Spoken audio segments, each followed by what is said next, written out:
Good morning my dear student, कैसे हैं आप लोग। आपका स्वागत है आपके अपने ही चैनल हिंदी शिक्षा संकल्प में। तो मुझे उम्मीद है कि आप लोग स्वस्थ होंगे, खुश होंगे और खूब मन लगा के पढ़ाई कर रहे होंगे। तो जैसा कि आप लोग जानते हैं कि इस वक्त हम लोग आपके पाठ्य पुस्तक पर आधारित तुलसीदास जी के ऊपर आधारित प्रश्नों के उत्तर को पढ़ रहे हैं। तो उस दिन फर्स्ट पार्ट में हम लोगों ने कुछ प्रश्नों के उत्तर को पढ़े हैं और जो बचे हुए थे उनको आज हम लोग पढ़ेंगे। तो चलिए, आपका पहला प्रश्न है, गोस्वामी तुलसीदास जी का जन्म कब हुआ था। गोस्वामी तुलसीदास जी का जन्म कब हुआ था। ऑप्शन है का 1532 ईस्वी, खा 1533 ईस्वी, गा 1534 ईस्वी, घा 1535 ईस्वी। इस टाइप के प्रश्न बच्चों परीक्षा में पूछे जाते हैं। बहुविकल्पी, अति लघु उत्तरीय, ऐसे करके प्रश्न आपकी परीक्षा में आते हैं। इसीलिए आपके जो पुस्तक में जो प्रश्न है उनको मैंने करवाना जरूरी समझा है। तो चलिए देखते हैं। चलिए बताइए, तुलसीदास जी का जन्म कब हुआ था। चलिए मैं आपको एक चीज बताती हूँ कि तुलसीदास जी के जन्म के ऊपर, जैसा कि मैंने इनके जीवन परिचय में आपको बताया है, फिर आज फिर से बता रही हूँ। तुलसीदास जी के जन्म के ऊपर एक दोहा बहुत ही प्रसिद्ध है। संबत 1554 विषय, संबत 1554 विषय, कालिंदी के तीर, श्रावण शुक्ला सप्तमी, तुलसी धरो शरीर।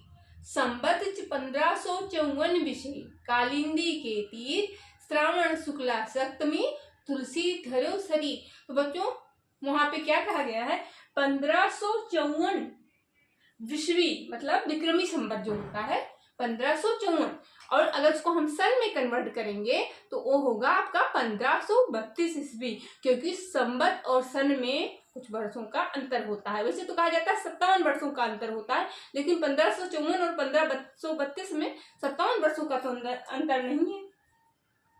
तो बच्चों पहला इसमें आपका पहला ऑप्शन सही होगा 1532 ईस्वी। सन, ये संबत नहीं बच्चों, ये सन है। अगर संबत लिखेंगे तो आप लिखेंगे 1554 विश्वी, और ये सन 1532 ईस्वी। ईस्वी और विश्वी पर ध्यान दीजिएगा। विक्रमी संबत जो होगा वो आपका 1554 होगा, और जो सन होगा ईस्वी होगा वो 1532 होगा। दूसरा प्रश्न आपका है, तुलसीदास जी के गुरु का नाम बताइए। तुलसीदास जी के गुरु का नाम बताइए। बच्चों इस प्रश्न का उत्तर आपको पता होगा, मुझे उम्मीद है आप लोग जानते होंगे। इसमें पहला ऑप्शन है हरिदास, खा नरहरिदास, गा रामदास, घा रसखान। तो बच्चों हरिदास जी जो हैं वो तो तानसेन जी के गुरु थे। नरहरिदास किसके गुरु हैं ये आप बताइए। गा रामदास जी जो हैं तो वो तो सूरदास जी के पिताजी का नाम था रामदास सारस्वत। घा रसखान जो है वो कृष्ण भक्ति धारा के सगुण उपासक सूफी कवि हैं। तो बचे कौन, नरहरिदास। तो तुलसीदास जी के गुरु का नाम क्या है, तुलसीदास जी के गुरु का नाम है नरहरिदास।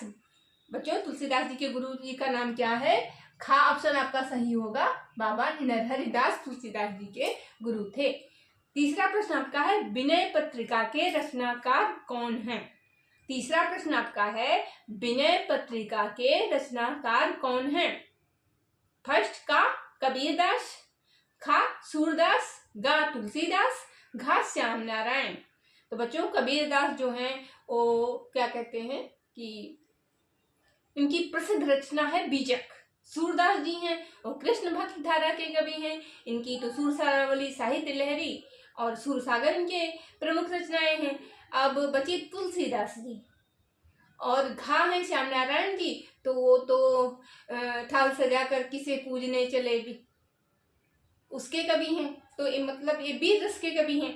तो अब बच रहे हैं तुलसीदास जी, और विनय पत्रिका में राम की विनय की गई, इसलिए विनय पत्रिका के रचनाकार हैं तुलसीदास।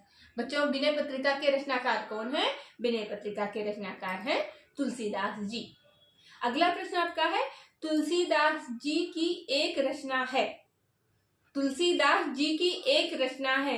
पहला प्रेम वाटिका, खा नीरजा, गा माता, और घा रामाज्ञा प्रश्न। तो चलिए बच्चों बताइए तुलसीदास जी की इसमें से चारों में से कौन सी रचना है। प्रेम वाटिका है बच्चों रसखान की, नीरजा है आपकी महादेवी वर्मा की, माता भी आपकी महादेवी वर्मा की है। तो बचा कौन सा? रामाज्ञा प्रश्न। रामाज्ञा प्रश्न किसकी रचना है? तुलसीदास जी की। बच्चों रामाज्ञा प्रश्न किसकी रचना है?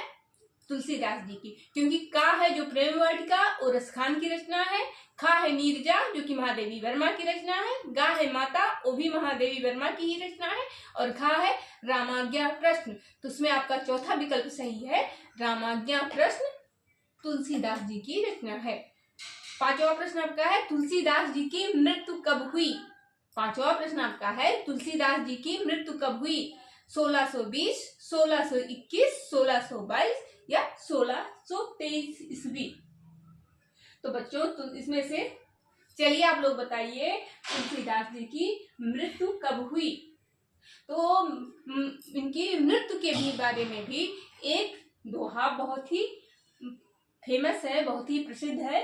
संबत 1680, असी गंग के तीर, श्रावण कृष्णा तीज सन, तुलसी तजो शरीर।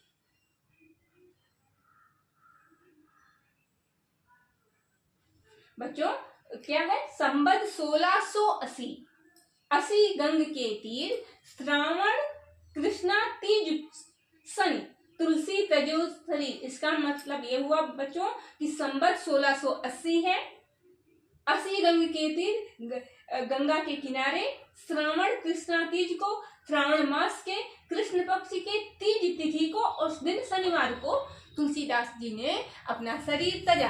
तो संबत तो 1680 हो गया बेटा बच्चों, लेकिन सन आपका कौन सा होगा? तो संबत को अगर सन में कन्वर्ट किया जाएगा तो आपका होगा 1623 ईस्वी। क्या होगा? 1623 ईस्वी। तो बच्चों इसमें आपका 1620, 1621, 1622 और 1623, तो इसमें आपका ऑप्शन घ सही है, 1623 ईस्वी। तो बच्चों दोहों को भी आप याद रखिएगा। अगर आपको संबत में पूछा जा सकता है तो आप दोहे लिख सकते हैं, अगर सन में पूछा जा सकता है तो इनका जन्म कब हुआ था? 1532 ईस्वी, और मृत्यु कब हुई थी? 1623 ईस्वी। और संबत अगर है तो 1554 ईस्वी और 1680। याद रखिएगा बच्चों, क्योंकि ये तुलसीदास के जीवन परिचय में ये दोनों चीजें बहुत ही महत्वपूर्ण हैं। अगर आप इनकी जन्म मृत्यु, इनके माता पिता, इनके गुरु और इनकी रचनाएं ही लिख देंगे तो आपको पूरे नंबर मिल जाएंगे। और ये प्रश्न जो हम करवा रहे हैं वो आपकी परीक्षा के दृष्टि से बहुत ही महत्वपूर्ण है, तो इनको देखिएगा, इनको पढ़िएगा, क्योंकि पेपर टाइम में इकट्ठे आप लोग सब कुछ नहीं कर सकते हैं। अगर आपको हमारा वीडियो पसंद आएगा तो लाइक कीजिए, कमेंट कीजिए, शेयर कीजिए। मिलते हैं अब नेक्स्ट वीडियो में। बच्चों नेक्स्ट वीडियो में हम आपको रसखान जी का जीवन परिचय पढ़ाएंगे। तब तक के लिए बाय, और मिलेंगे फिर जल्द ही मिलते हैं। Thank you.